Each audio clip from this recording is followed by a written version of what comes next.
Muito bem, meus caros. É um prazer estar aqui com vocês para este novo vídeo. E hoje eu vou falar a respeito de um dos romances mais lidos de toda a história da nossa literatura, Capitães da Areia, do Jorge Amado.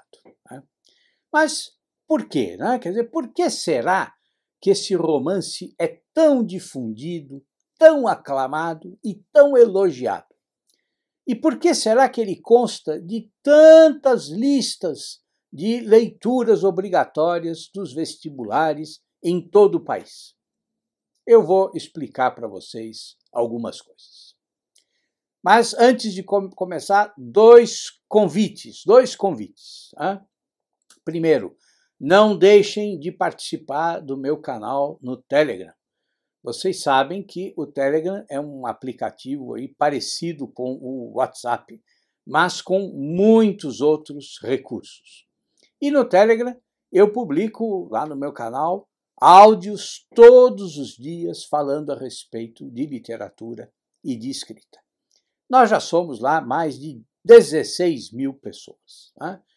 E também, o outro convite, não deixem de acompanhar as novidades, os lançamentos e os ótimos descontos da minha livraria. E eu vou deixar aqui na descrição do vídeo os dois links para vocês, do Telegram e da livraria. Muito bem, nós vamos falar do Jorge Amado e do Capitães da Areia.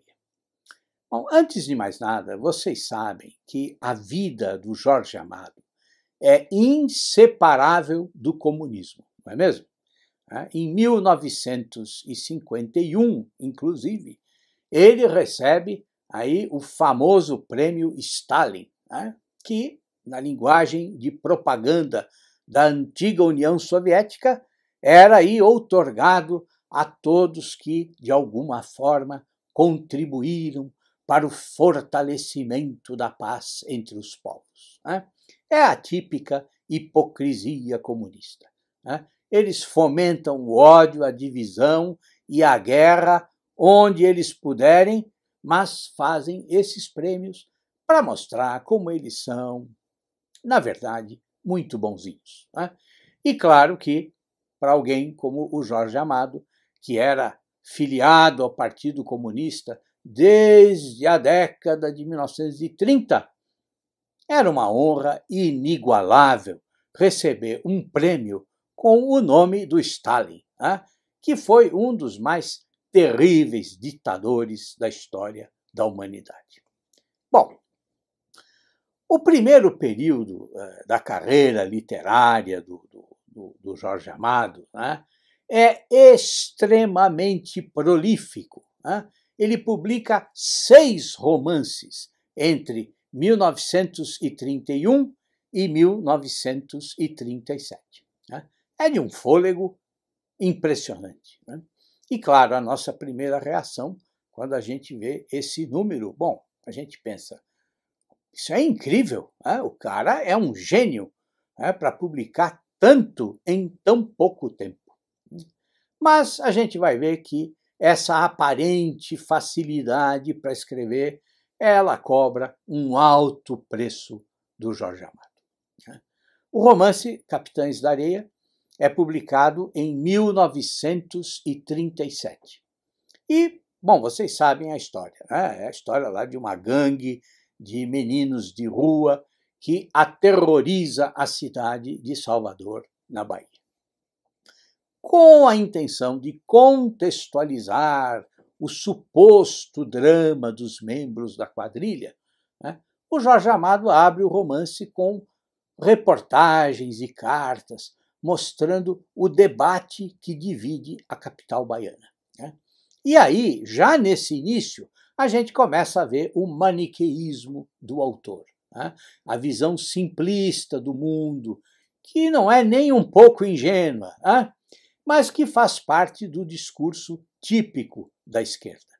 Um discurso em que o mundo sempre está necessariamente dividido entre poderes opostos e incompatíveis. E por que esse tipo de maniqueísmo já está ali desde o início? Porque as cartas e reportagens, elas estão claramente divididas entre dois grupos. As pessoas pobres e caridosas defendem os criminosos, mas os representantes da polícia e do poder judiciário, bom, esses só querem oprimir, prender e torturar os jovens. Né? Então o romance já começa mal, né? Porque começa analisando a realidade com um simplismo absurdo, né? Mas, claro, um simplismo que atende, que obedece ao que a ideologia comunista ensina. É claro que há lá alguns personagens de psicologia até bem desenhada, né? Como, por exemplo, o contraditório sem pernas. Né? Mas o que sobressai durante toda a leitura é que a voz que narra defende os criminosos. Né? E defende os criminosos repetindo uma mesma fórmula de argumentação em todo o romance. Né? Quer dizer, o narrador sempre insiste que os meninos vestidos de farrapos, sujos, semi-esfomeados, agressivos, soltando palavrões e fumando pontas de cigarros, aqueles meninos eram, em verdade, os donos da cidade, os que a conheciam totalmente, os que totalmente a amavam. Eram os seus poetas. Né? Bom, acho que vocês percebem a lógica do Jorge Amado, não é? Quer dizer, os garotos são criminosos, sim, mas assim, crime é poesia, né? Crime é demonstração de amor. Né? É uma lógica incoerente, mas é a lógica revolucionária. Né? Você precisa destruir a sociedade de qualquer jeito, usando quaisquer meios, porque, bom, o que virá depois vai ser necessariamente melhor. Né? Ainda que os esquerdistas nunca tenham oferecido uma prova disso para nós. Né? E ainda que a história só tenha mostrado, em todas as experiências revolucionárias, o uso de torturas, de mentiras, assassinatos, perseguições de todos os tipos, né? E censura para instaurar esse paraíso que nunca chega. Né? Então, o romance está repleto desse tipo de idealização dos garotos. Né? Até a gargalhada que eles dão depois de cada crime, o Jorge Amado transforma no hino do povo da Bahia. Né? E essas idealizações, elas vêm sempre acompanhadas de sentimentalismo e daquele batido esquema sociológico que a gente cansa de ver na mídia todos os dias. Né? Aquele esquema segundo o qual a pobreza justifica todo tipo de crime. Né? É claro que essa sociologia rasteira, né, ela também vai contaminar a psicologia dos personagens. Né? Então, por exemplo, o garoto lá que não faz parte da gangue olha numa cena lá para a personagem Dora, bom, e só consegue ter pensamentos canalhas, diz o narrador, quando vê um pedaço da coxa da menina. Mas os meninos da gangue não, né? Não, esses são puros. Eles olham para Dora, mas eles só veem o cabelo loiro batido pela luz das lâmpadas elétricas. Né? É só vocês conferirem a cena no capítulo Filha de Bexiguento.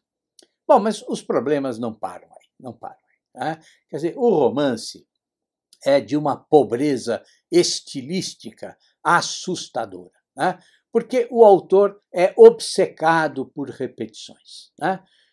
Vão lá ler o livro, né? E vejam, por exemplo, quantas vezes, né, quando ele vai lá descrever o personagem gato, quantas vezes ele repete as mesmas imagens, insistindo na mesmíssima descrição, como se os leitores fossem aí uns idiotas sem memória. Né? Outro exemplo terrível das repetições está lá no capítulo As Luzes do Carrossel. Bom, em 20 páginas, as benditas luzes do carrossel torturam o leitor, né? Porque o Jorge Amado só consegue escrever se ele repetir as mesmas expressões, né? Esse recurso, essa reiteração, essa mania de repetir, repetir, repetir, bom, isso é tão grande que chega uma hora na leitura que você até já sabe o que vai acontecer e o que vai ser repetido, né? E, de fato, né? Quer dizer, a repetição ganha uma previsibilidade que é maçante, né? A lista de expressões e de figuras repetidas é imensa. É como se o Jorge Amado só conseguisse escrever xerocando as suas próprias ideias, né? Ou seja, é um estilo extremamente pobre, cansativo, né? Um verdadeiro anti-estilo. E fica claro, então, que para escrever tantos romances em tão pouco tempo, o Jorge Amado pagou o preço de escrever com desmazelo, né? De forma descuidada, com um evidente desleixo, né? Uma análise detalhada de todas essas repetições vocês encontram no meu livro mais recente, né? Percevejos, Ideólogos e Alguns Escritores, no capítulo dedicado ao Jorge Amado. Bom, mas assim, diante de tantos problemas, né, por que será que esse romance encanta o leitor comum, né, ou o leitor que está aí despreparado para fazer uma análise profunda do livro? Bom, em primeiro lugar, isso acontece, né, porque a escrita do Jorge Amado é um pântano de sentimentalismo, né? Quer dizer, como toda subliteratura, tudo ali está submetido aos desejos mais primitivos, né? Toda a realidade se resume só ao exagero das emoções, né? É uma forma, como eu disse, de simplificar a realidade. E claro, quando você simplifica a realidade, a vida, né, e transforma tudo num conjunto de emoções sempre muito óbvias, isso serve perfeitamente à manipulação ideológica, né? Coisa que os comunistas, bom, eles são profissionais em fazer isso, esse tipo de coisa, né? Mas é importante lembrar que as repetições, né, elas também servem para essa manipulação. Por quê? Porque o autor martela o sentimentalismo na cabeça dos leitores, né, numa espécie assim de catequese, até que o leitor não tem jeito, o leitor concorda, né, por cansaço com tudo que é dito ali. Ou seja, o livro é uma verdadeira pedra de moer consciências e reforça a cada página uma série de associações mentais que são enganosas, que são mentirosas. Quando você termina de ler o livro, bom, então você começa a entender, né, por que Capitães da Areia é leitura obrigatória num imenso número de vestibulares. É a forma que a esquerda encontrou para obrigar os jovens a lerem esse panfleto comunista, né, em que você vai encontrar todas as palavras de ordem que até hoje são repetidas pela esquerda, né? Vejam bem como a coisa toda funciona.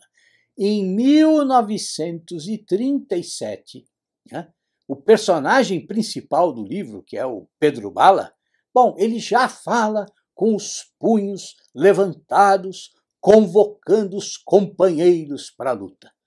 Ou seja, Capitães da Areia é só um romancinho de doutrinação política.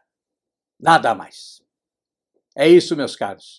Tenham um ótimo final de semana e tudo de bom para vocês.